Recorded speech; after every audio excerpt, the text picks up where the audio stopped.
Hi, and welcome to Chapter 15. This is entitled Water and Aqueous Systems. This is basically, we're going to be talking about solutions that are made in water. So we're going to talk a little bit about the properties of waters to begin. Okay, we know that on the Earth, you've probably learned this already, that 3/4 of the Earth's surface is water. Although most of that is salt water, but most of the Earth is water, not land. Okay, so we want to talk about what are some of the factors that cause water to stick together, meaning it has a high surface tension. It has a low vapor pressure, okay, and a high boiling point of water, okay? So those are three things that we want to talk about in this section. Okay, we know from what we've seen already, water is a very simple molecule, okay? It basically has two hydrogens and an oxygen. And we know that it has kind of a structure that looks something like this, a bent molecule. And if we draw the Lewis structure, we know we have two lone pairs of electrons on the oxygen. Okay, so these bonds here are covalent. And what happens is we will have intermolecular forces because another water molecule will come along and a hydrogen from that molecule will align itself with the oxygens, and you'll sort of have this repeating factor. And these are hydrogen bonds, so it makes the water molecules stick together. And the reason for this is because of the electronegativity of the oxygen. It attracts more of the hydrogen. So again, you're going to build up that hydrogen-oxygen, basically making hydrogen bondings. Okay? So we know that the normal OH bond is highly polar because of that, but it sets us up for hydrogen bonding.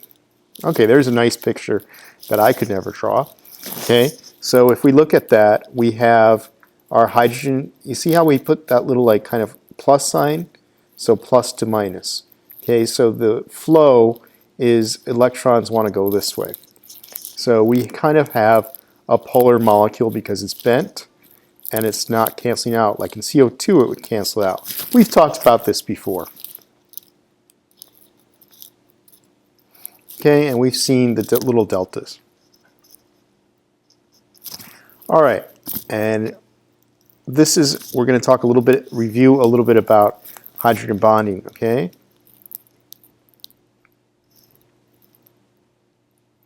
So this is a polar molecule. We've talked about polar molecules before. All right, so we have, let me go back. We have then the hydrogens inside. Okay, let me get the pen. The hydrogen side is going to be a little plus, and the oxygen side is going to be a little bit negative. So that creates that polarity I mentioned. Okay? So it attracts other positive species. So what's going to happen? Here we see hydrogen bonding. Okay?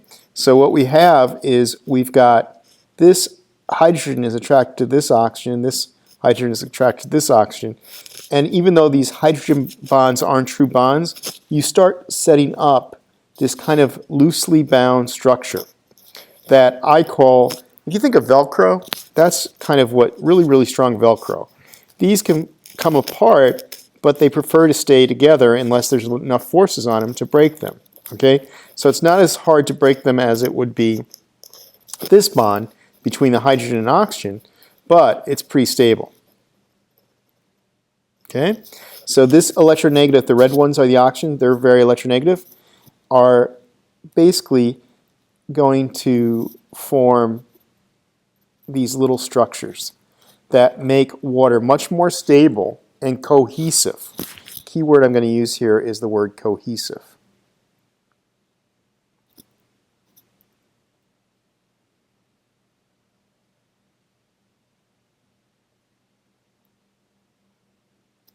So So cohesive means they stay close together. Okay, so things that make it cohesive are things like surface tension. So that's why you see kind of a drop on a leaf bead up, because it's not being absorbed, it's being stuck together. If you see water in a graduated cylinder, for instance, you will see a meniscus form.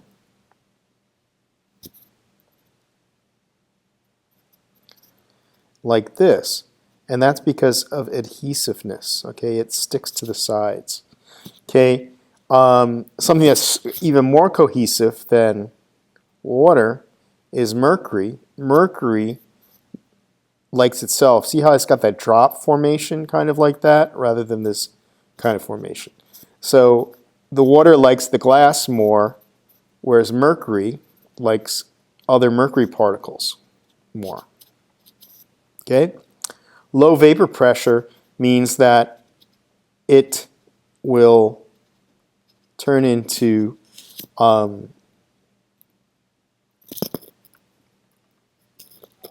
a gas not as easily as some other things. At a certain point it will, depending on temperature. And all these things result from hydrogen bonding. So in other words, water has a higher boiling point than is expected because of these hydrogen bonds. H2S, which is below, the sulfur is below oxygen, is a gas at room temperature. So H2O, based on periodic properties, should also be a gas at room temperature, but because of hydrogen bonding, it's not. All right, so here I mentioned the drops that are spherical. That has to do with surface tension. Okay, so what's happening inside the drop? Well, you've got all these water molecules, and here's air out here. They're lining up so they attract each other by the oppositely charged part of the polar molecule, and they stick together and form these little drops. Okay, so this picture shows us how that works. All right, so they balance themselves out, and you have to apply some force to break them apart.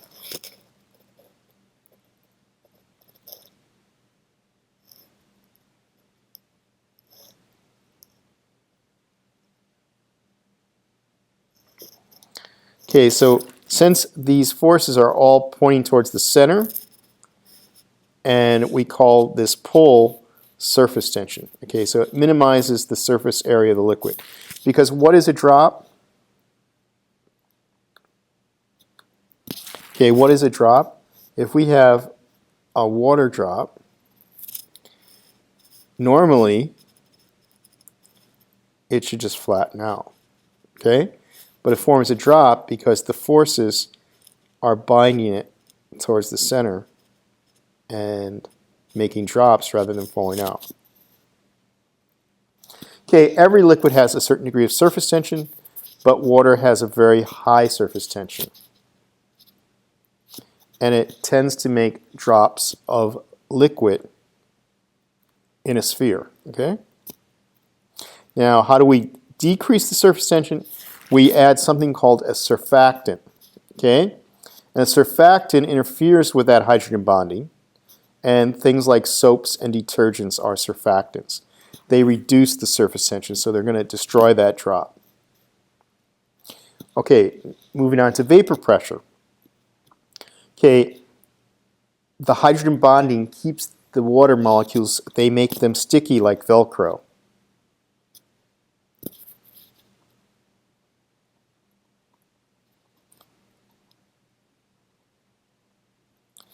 So just like they were sticky in making a drop, they're going to be sticky in keeping water in the water phase and attracted to each other. Okay, we saw in an earlier diagram all those HO bonds, so let me just remind you what we had. We had HOH, and we know there's electrons here that attract other H's and O's and say there's another O here, and a H over here, and an H up here. There we go. So we start forming these hydrogen bonds, and they go out and branch out, and so you have this big network of liquid that doesn't want to say goodbye to each other. You need something to make them break apart. So you have to have enough energy to do that, so that means you have to heat or give enough kinetic energy so that they start moving out of the liquid state to the vapor state. So it's a very, very slow process, and the chance for them to escape is very low. You need more energy than something that has a high vapor pressure. That would turn to a gas. Something like alcohol or acetone has high vapor pressure. So what does this do to boiling point? Okay, molecular compounds, which water is one of them, that have a low molecular mass are usually gases or liquids with low boiling points. Okay, so for instance, ammonia has a boiling point of minus 33 degrees C, which is pretty low. Okay, water has a molar mass of about 18 grams, just a little bit more, and it goes all the way up to 100 degrees C. All right, so that has something to do with it. Now, you could also look at the periodic table. The difference between boiling points of ammonia and water is due to hydrogen bonding, which is more extensive in water than in ammonia. Okay, ammonia does have hydrogen bonding occurring, but if you look at the two structures, okay, you're going to see that you can make a lot more of a structure. With ammonia, your hydrogen bonding is like this.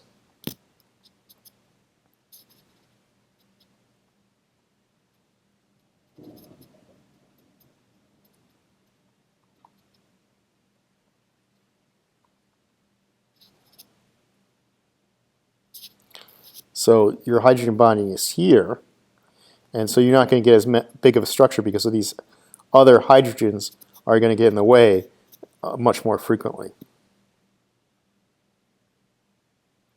So you're going to need more energy to disrupt the oxygen. And the other thing is oxygen is much more electronegative than nitrogen. So that's another reason why they stick together more. Okay, you've probably seen the water bug that's able to walk across water. Think about it's taking advantage of what? What aspect? I'm going to put this on play pause and see if you get it. Surface tension. Okay, since the surface tension of water is high, as long as that force of that little insect isn't putting enough force on the water to break that surface tension, it's able to walk across the water. Now, if you try to do it, you would sink because you have more force, the gravity of your body would sink. Okay, what about in the solid state? What happens in the solid state? Okay, you still have hydrogen bonding going on. Okay, this is due to the idea of a lower density than liquid water. Most solids are more dense than their liquid. Okay, I'm going to write this up here. This is an important fact, and we have right here, look at it. So most solids are more dense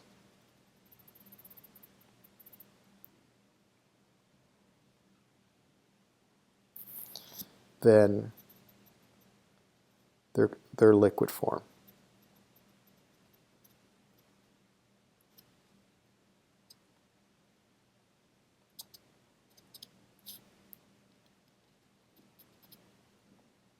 Water is an exception, okay? So most solids are more dense than their liquid form. Water is an exception.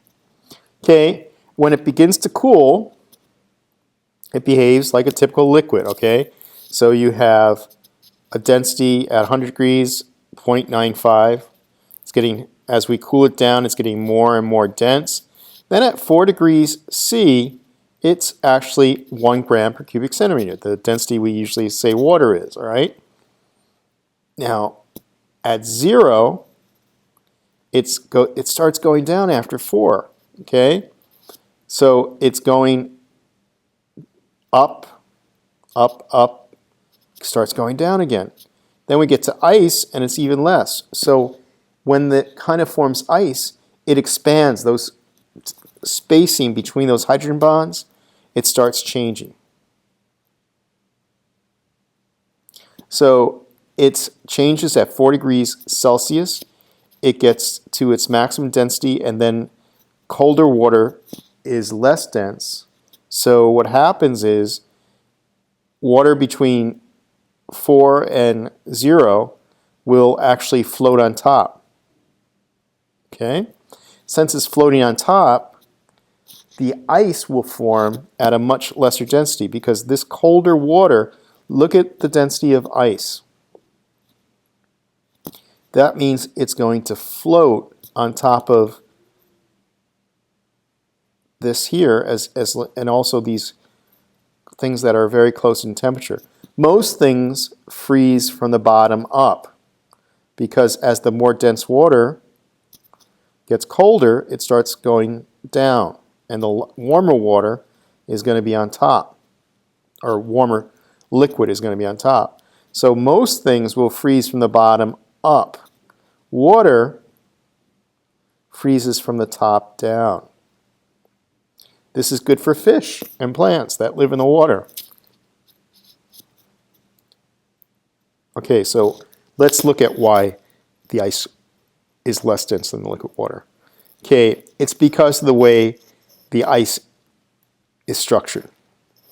Okay, we have a hexagonal arrangement like a snowflake. Okay, and so that moves everything out so that your molecules your atoms are spread out, and so it's much more, it's a lot lighter than a liquid. So here it is with the bonding. You still have, okay, look at all these hydrogen bonds. And what they did is these hydrogen bonds get organized when they solidify, and they form these little hexagons. Okay, so they have this very nice structure of hexagons forming that continues on, which, remember, it was a lot more random with liquid water. Even though they're more random, so they take up less space. So since they take up less space, then their mass per that space gives them a greater density. Whereas in this case, the density is going to be a lot less. Okay, I mentioned how it's very important to the organisms that live in a lake or other frozen body of water, because remember that the warmer water is going to allow the fish to swim around and the ice will be above it. Otherwise, we'd have frozen fish and they wouldn't last. Okay, what properties of water that result from hydrogen bonding make it essential to life on Earth? Number one, okay, is frozen water. Okay, since the Earth is mostly water, frozen water freezes from the top down. Okay, the other thing is the low vapor pressure. Let's go back.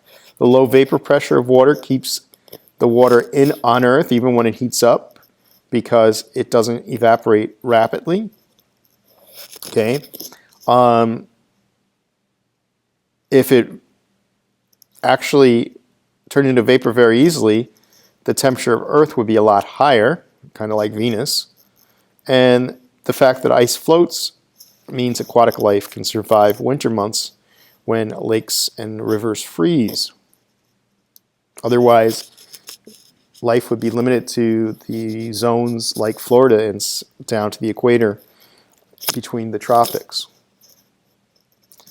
In ice, how many hydrogen bonds can be formed between one hydrogen atom of a water molecule and the oxygen in the surrounding water molecules?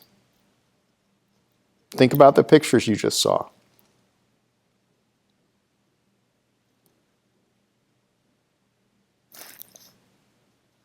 I hope you answered one. Because remember, hydrogen is only going to be attracted to one of the oxygens. Okay, to summarize, here are some summaries. I'll let you take a look at it. Definitions. The big idea, bonding and interactions. Water molecules are held together through hydrogen bonds. The hydrogen bonding interactions between water molecules account for the unique properties of water, including its high surface tension, low vapor pressure, and high boiling point. Hydrogen bonding also accounts for the fact that ice is less dense than liquid water. And that's it for slide section 1.